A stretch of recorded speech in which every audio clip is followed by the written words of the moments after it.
तो फिर ऐसी औरत भी बेवफा है। अस्सलामु अलैकुम वरहमतुल्लाहि वबरकातुहू।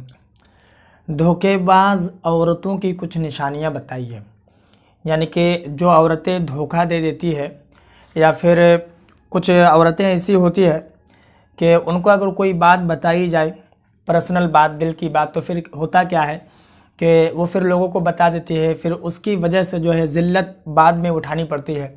और इसके अलावा बहुत सारी औरतें ऐसी भी होती है कि जिसके ऊपर अगर भरोसा किया जाए तो आगे चल के फिर उस भरोसे को वो तोड़ देती है। तो इनका कहना है कि इसी तरीके से औरतों की कुछ निशानियां बता दीजिए, ताकि हम लोगों को अच्छे से समझ में आ जाए कि कौन सी औरतें कैसी है, कौन सी औरतों पर हम यकीन कर सकते हैं। तो मैंने कुछ निकाले हैं इसमें, जो मैं आज बताने वाला हूँ आपको। 15 निशानियाँ हैं जो धोखेबाज औरतों की निशानियाँ हैं। यानी कि ये 15 निशानियों में से अगर कोई एक निशानियाँ भी आपको दिखती है तो आप संभल जाएंगे और आपको ये समझ में आ जाएगा कि ये औरत आगे चल के हमें धोखा देगी, धोखा दे सकती है। ठीक है, तो मैं 15 निशानियाँ बता रहा हूँ कि धोखेबाज औरतों की क्या क्या निशानियाँ हैं। ठीक है, तो नंबर एक क्या है कि गैर मर्द से बात करके खुश होने वाली औरत। यानी कि जो औरतें गैर मर्द से बात करेगी, खुश होगी, आप समझ जाइए कि इस औरत पर भरोसा नहीं किया जा सकता है। नंबर 2, बारीक और दिखावे वाली कपड़े पहनने वाली औरत। बारीक यानी कि इतना महीन कपड़ा, इतना पतला कपड़ा कि जिससे उसका बदन झलके, और दिखावे के लिए पहने, लोगों को अपना जिस्म दिखाती फिरे, तो फिर ऐसी औरत पर भी भरोसा ना करे तो बेहतर है। नंबर 3 है कि हर वक्त अपने पसंद की चीज़ें मांगने वाली औरत। यानी कि घर के हालात चाहे जैसे भी हो, लेकिन वो अपनी ज़िद पर अड़ जाती है कि नहीं मुझे ये चाहिए तो ये चाहिए बिल्कुल। तो ऐसी औरत पर भी भरोसा ना किया जाए तो बेहतर है। इसके अलावा नंबर 4 पर है कि पैसों को ही सब कुछ समझने वाली औरत। यानी कि उसकी नज़र में पैसा ही सब कुछ है, इसके अलावा और कुछ भी नहीं। जैसे होता है ना कि कोई मर्द है, उसे बेपनाह चाहता है, लेकिन उसके पास इतनी हैसियत नहीं कि वह अच्छे से उसको रख सके या फिर उतनी रकम दे सके, उसकी ज़रूरतों को पूरी कर सके। तो फिर होता क्या है कि ऐसी औरतें छोड़कर कब चली जाए इसका कोई ठिकाना नहीं है। नंबर 5 पर है कि सोना और जेवरात पाकर खुश होने वाली औरत। जब भी उसे मिले उसे ये एहसास नहीं कि घर के हालात कैसे हैं, लेकिन जब भी उसे ये चीज़ें दें तो फिर वो खुश हो जाएगी। तो फिर ऐसी औरत पर भी भरोसा नहीं किया जा सकता है कि वो औरत कब हमें धोखा देगी कि नहीं देगी, इसका कोई ठिकाना नहीं है। नंबर 6 पर है कि किसी भी रिश्ते को अहमियत नहीं देने वाली औरत। यानी कि ऐसी औरत है जो कोई भी रिश्ता हो उसको वो अहमियत नहीं देती है, ठीक है, उसको कुछ नहीं समझती है। तो फिर ऐसी औरत भी धोखेबाज ही होती है, आगे चल के क्या करेगी पता नहीं। नंबर 7 पर है कि बात बात पर ज़ोर ज़ोर से हंसने वाली औरत।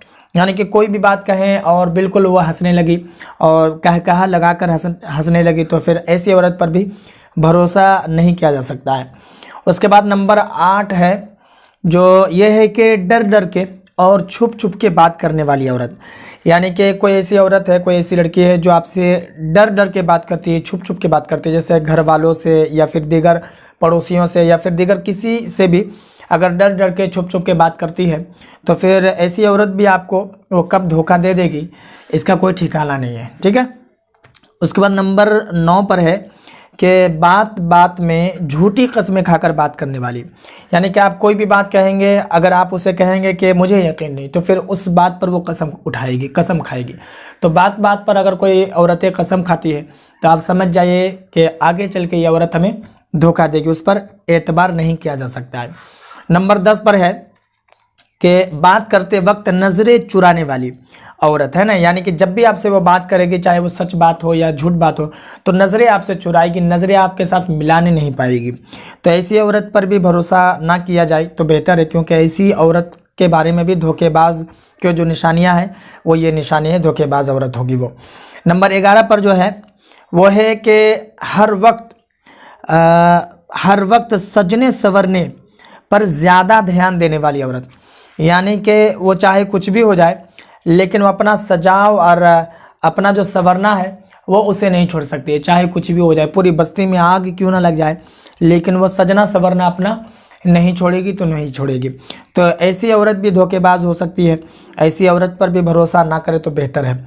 नंबर 12 पर है, वो ये है कि सिर्फ अपने ही फ़ायदे की बात पर गौर करने वाली औरत। यानी कि जब भी उसके फ़ायदे की बात हो तो फिर उस पर वो गौर करेगी, गौर से सुनेगी, उस पर तवज्जो देगी। बाकी चीज़ों के बारे में जब आप बात करेंगे तो फिर आपकी तरफ वो अपना ध्यान देगी नहीं, अपना तवज्जो नहीं देगी। तो फिर ऐसी औरत भी बेवफा है और क्या कहते हैं कि धोखेबाज है। वो औरतें आपको कब धोखा देगी इसका कोई ठिकाना नहीं। उसके बाद नंबर 13 पर आता है, वो ये है कि ख़ुद की गलती होने पर भी अकड़ दिखाने वाली औरत। यानी कि उसकी गलती है, इसके बावजूद भी आपसे लड़ रही है, भिड़ रही है, अकड़ दिखा रही है, घमंड दिखा रही है, तो फिर ऐसी औरत पर भी आप एतबार ना करें तो बेहतर है, क्योंकि ये औरत भी कब आपको धोखा देगी इसका कोई ठिकाना नहीं है। ठीक है। नंबर 14 इसके आता है कि शौहर से बात बात पर झगड़ा करने वाली औरत। ऐसी औरतें भी बड़ा ख़तरनाक होती है कि जो बात बात पर शौहर से लड़ाई झगड़े करती है, तो फिर क्या है कि शौहर भी चैन और सुकून की नींद नहीं सो पाता है। तो ऐसी औरतों पर भी आप एतबार नहीं कर सकते हैं। ये औरत कब आपको धोखा दे देगी तो इसका कोई ठिकाना नहीं है। नंबर 15 है, वो ये है कि कभी भी अपना वादा पूरा ना करने वाली औरत। यानी कि कोई भी वादा करे आपसे तो वो अपने वादे पर मुकर जाएगी, उस वादा को वो पूरा नहीं करेगी। वो कहेगी हमने कब किया था, हमने कब किया था, ऐसी तो कोई बात नहीं थी, ये सारी बातें हैं। तो मैंने 15 निशानियाँ बताए हैं। जो आपका सवाल था कि धोखेबाज औरतों की कुछ निशानियाँ बता दीजिए, तो मैंने बता दिया। ये आपके काफ़ी काम आएंगे, क्योंकि रिश्ता वगैरह का जब मामला होता है तो लड़के बड़ा गौर व फिक्र करते हैं, तो इसमें आपका बड़ा काम आएगा। और निशानियां ज़ाहिर तो हो ही जाती है, आप अगर मोहल्ले में या फिर दोस्त अहबाब से पता लगाएंगे तो पता चल ही जाता है आज के दौर हाजिर में। और ऐसे भी रिश्ता वगैरह में आजकल लोग पता लगाते ही हैं। तो ये सारी निशानियां मैंने बताई, 15 निशानियां। यहाँ पर एक बात और बता दूँ कि ये मैंने किसी हदीस की किताब से तो नहीं लिया है, अलबत्ता ये अक़वाल ज़र्री जो उसकी जो किताबें होती हैं, जो सुनहरे अल्फाज वगैरह लिखे होते हैं, जो बड़े बड़े दानिश्वर होते हैं, उन लोगों की लिखी हुई किताबें होती है, उन लोगों का तजुर्बा होता है जो समेट कर अल्फाज की शक्ल देते हैं। तो बस मैंने वही अक़वाल ज़र्री की जो किताबें होती है, मैंने उसी किताब से जो है ये निशानियां मैंने बयान की है आपको। ठीक है। तो बड़े फ़ायदे की चीज़ है, मैंने आपको बता दिया है। इस वीडियो का आप आगे ज़रूर शेयर कर दें, ताकि आपकी तरह अगर कोई इस तरीके की बात सोच रहे होंगे, ख्याल कर रहे होंगे कि शायद हमें पता चल जाए कि बेवफा औरतें कौन है और किस पर भरोसा किया जा सकता है, किस पर नहीं किया जा सकता है, तो बड़ा फ़ायदा होगा और आपको दुआएं भी देगा। तो इस वीडियो को जितना हो सके लोगों में ज़रूर शेयर कर दें। और बाकी अगर आपके मन में कोई और सवाल हो तो आप कमेंट पर ज़रूर बताएँ।